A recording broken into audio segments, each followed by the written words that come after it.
In this block, we're going to talk about how we can be a more impactful thrower in the wind. And we're going to talk about all the different variations of wind and what adjustments we need to make in our throws to be able to execute regardless of the wind. Okay. And so the context here is that we're trying to throw an under. It might be 20, 25 meters. So it can, not a very short distance, still a moderate distance, but we want it to arrive at our player essentially at chest height. And now when we have different winds, it's going to affect the disc in different ways. And we're going to talk about ways that we can manipulate our throw so that we can consistently get it to our player at chest height every time. The first thing to consider, and we'll kind of do this from a priority perspective, there's going to be three key pieces. I've lost the second piece. First piece is shape purity. We'll talk through that first, and then maybe the second piece will come to me. Okay, but I had a plan in my head. But shape purity. So what does this mean? The idea is the wind will always pick up and expose any inaccuracies or any inefficiencies in our form. So if I'm going for a flick, for example, what shape purity means is we want all our muscles and all our joints to be aligned and pushing in the same direction on the disc. Okay, the idea is, and this is the concept I like to call the kick. If we have any bit of this kick in our form, where we have any part of our arm that's introducing this kick, it's going to cause the disc to turn over. I'm sure you've seen those scenarios where the disc turns over, it's windy, we're going upwind, and then we have this kick, and then it causes the disc to just die in the wind and fall over. The solution to that turn and that kick from occurring is shape purity. The idea is when we are releasing the throw, when we are throwing, we're going to talk about upwind in particular, because this is when it's most exposing. But when we're throwing upwind, and when it's windy in general, we want to make sure we have shape purity. The idea is all the energy, all the force that I'm putting into the throw should be all moving in the same direction. Now, what are some cues that are going to help us there?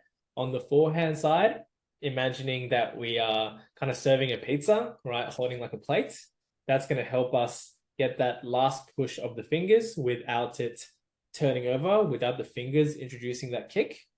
And on the backhand side, it will be about following through. And this is for the context of upwind, but it'll be about kind of following through in the same direction that we're kind of releasing our throw at. Okay, so if we're releasing it inside out, we want to follow through up. If we're releasing it flat, we want to follow through to the side. If we're releasing it outside in, we want to follow through. Yeah. Okay, so that's shape purity. That's the first part when it comes to being able to execute in high wind scenarios. Okay, step two in being able to throw in the wind is spin. Okay, the idea is the more spin that we can generate on the disc, the more that it creates a field of air around the disc. That's going to help it hold its shape. Okay, does that make sense?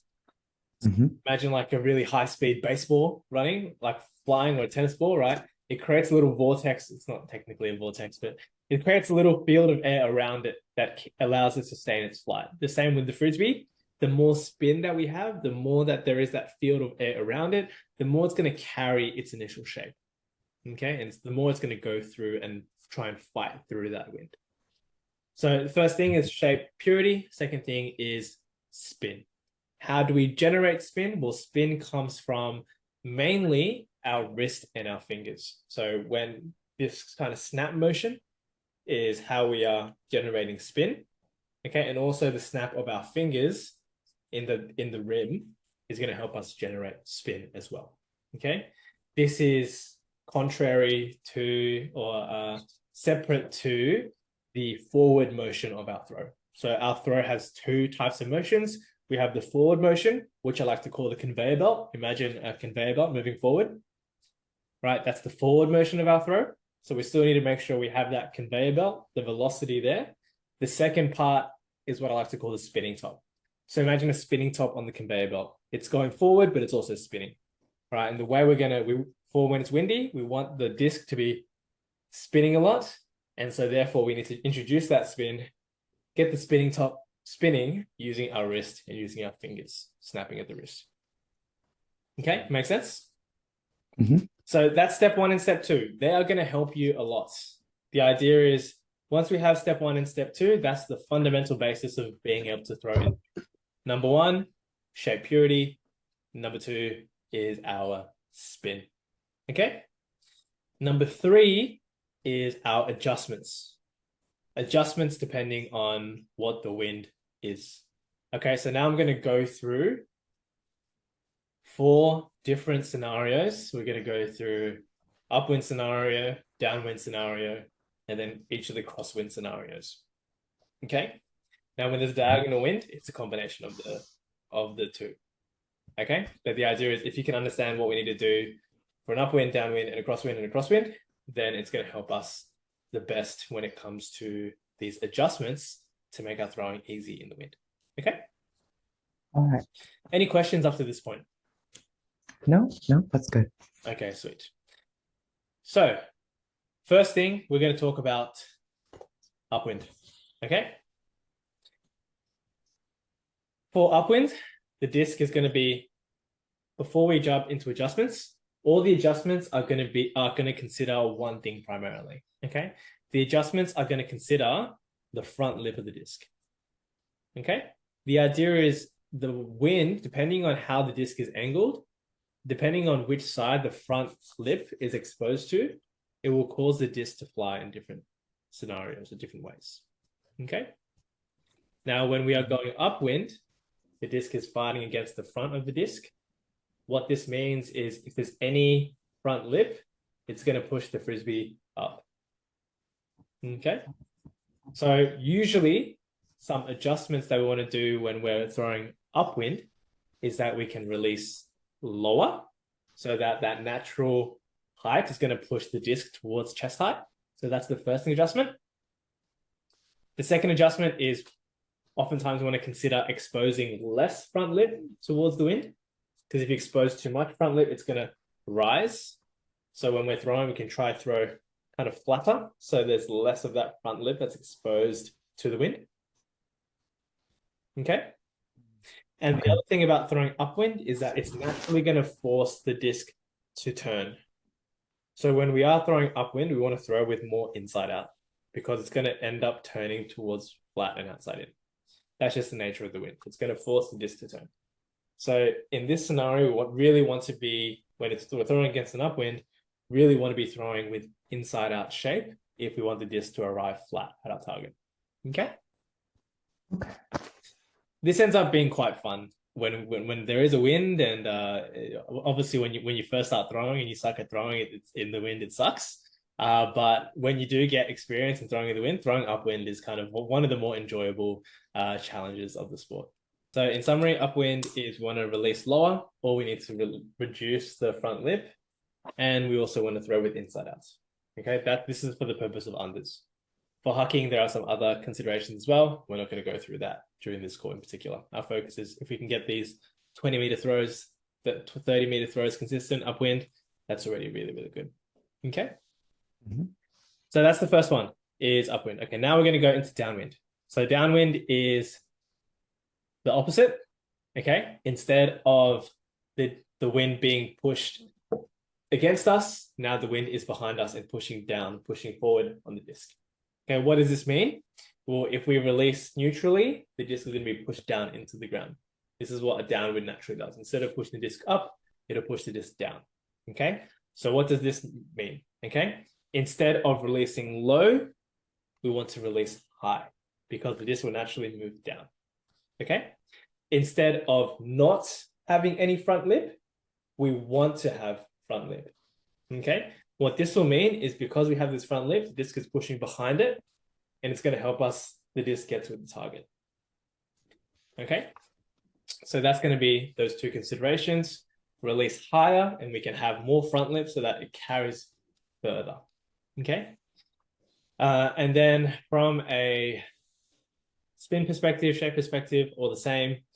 From a shape perspective, you just got to recognize that the shape is not going to hold for as long. It's going to die. Okay, it's going to want to hit the ground quickly. And so you kind of need to hold on the release if you want to throw it into space. So it's difficult for us to get the disc to sit in space. Instead, we want to hold the release and throw the disc later because it's going to get there a lot faster. Does that make sense? All right. Yes. Yeah. So that's the consideration there. In terms of shapes, it's less so that the wind's going to fight against a particular shape, right? The idea is when we're going downwind, the disc just wants to get to the ground straight away. So it's not really going to affect the shape flight that much, so much as it's going to just try to get towards the ground. So in that sense, there's not too much to think about when it comes to shape. We just want to make sure that we are throwing towards our target almost immediately instead of trying to throw it into space.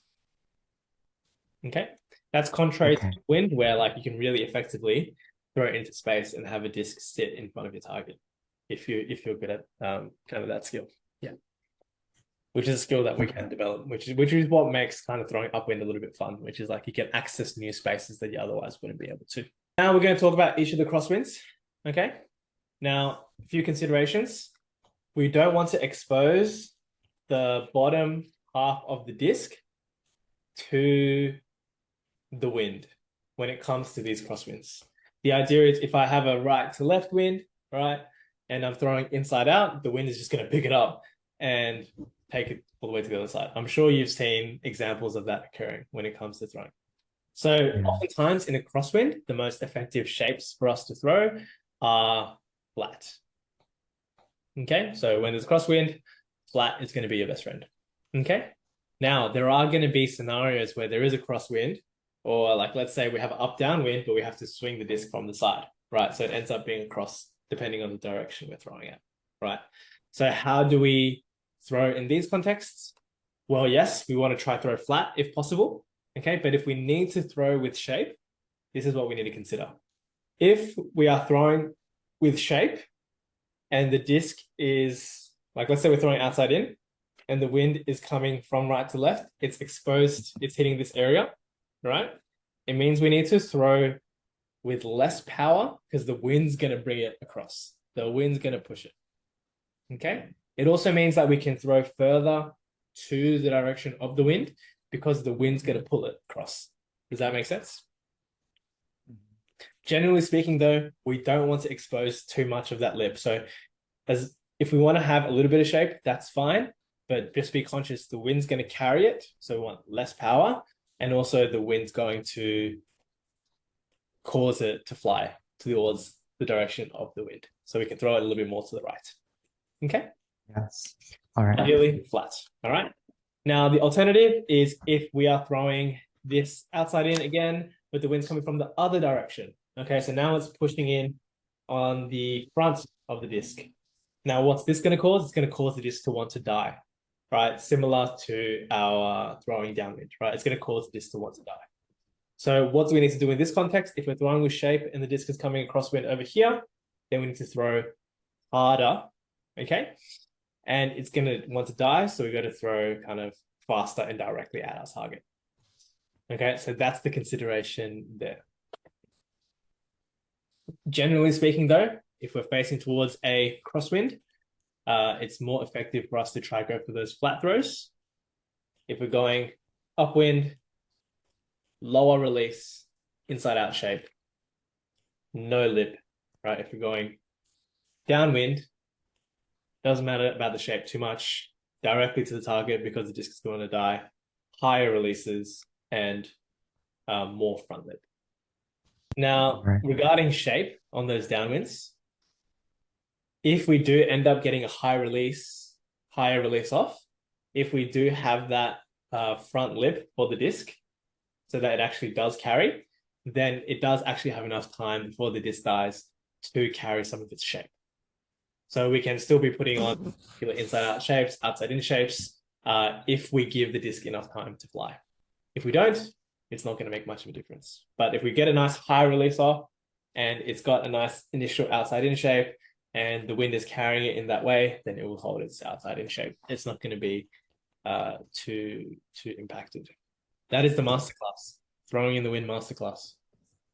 Wow, that was really great. Thank you so much. No, I'm so blessed with knowledge. My goodness. It's one of those things that gets more fun as you get better.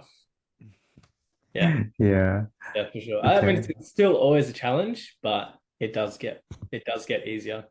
And then you'll get to a certain point where like you get to a windy day in tournament and it's just like as if it wasn't that windy anyways. Like he's still able to execute at a high level. And it's good fun.